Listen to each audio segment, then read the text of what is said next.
Good morning. तर मस्त अशी अंघोळ झालेली आहे आणि अंघोळ झाल्यावर मी हे प्लमचं मॉइश्चरायझर आणि सनस्क्रीन वापरते. तर खूप छान आहे, राईसवाला आहे हे. डाग वगैरे सगळे कमी होतात. आणि शरूच्या डब्याची तयारी करायला लागले.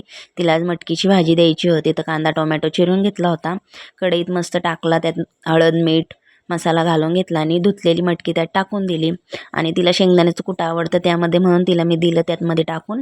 आणि तिचा डब्बा भरला आणि तिला शाळेत पाठवलं. ती गेल्यावर मी पूजेची काल मांडणी केलेली होती ती सगळी काढून घेतली. आणि शरूला घ्यायला जायचं होतं आज शाळेमध्ये. आणि पिऊला पण हॉस्पिटलमध्ये न्यायचं होतं, म्हणून आम्ही चाललो होतो दापोडीला. तर पहिलं तिला शाळेतून घेतलं आणि नंतर आम्ही दवाखान्यामध्ये गेलो आणि तिथं नंबर लावला होता आम्ही. तर ही थोडी मस्ती करत होती. आतमध्ये गेल्यावर थोडी शांत झाली. डॉक्टरनी तिला चेकअप वगैरे केलं आणि तिला इंजेक्शन दिलं. तर इंजेक्शन दिल्यावर तिचं तोंड असं झालं होतं, रडली होती ती. तर तिला बाहेर नेलं थोडंसं खाण्यासाठी. तेव्हा मग तिचा मूड जरा चांगला झाला. तर म्हणली घरी जाऊन पण शरूला आमच्या खायचं होतं गरम गरम मसाले भात. तर मग मी तिच्यासाठी घरी जाऊन मसाले भात केला थोडासा. तर दोघींनी खाऊन घेतला, मी पण खाऊन घेतला. आणि नंतर मशीनवर बसले. काही साड्या आल्या होत्या, म्हणलं त्या पण करून घ्यावं पटपट. नंतर बाकीची पण कामं होती. पिऊकडं पण लक्ष द्यायचं होतं, तिला औषधं वगैरे पाजून घेतली होती मी. नंतर संध्याकाळी आम्ही भाजीला गेलो.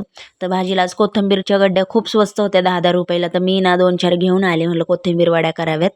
त्यासाठी कोथिंबीर मी निसत होते. आणि आमची पिऊ ना मला लाडीगुडी लावत होती, मला औषध नाही प्यायचं. तर आमची जेवणं वगैरे झाली होती आणि ती माझ्याजवळ येऊन सारखं म्हणत होती औषध नको पाजू, कडू आहे. तर मग मी तिला गोड बोलून बोलून औषधं पाजली. आणि तिचं तोंड बघा किती वाकडं झालं होतं औषधं पिऊन. तर मला फॉलो करा, लाईक करा, यूट्यूबला जाऊन सबस्क्राईब नक्की करा. बाय.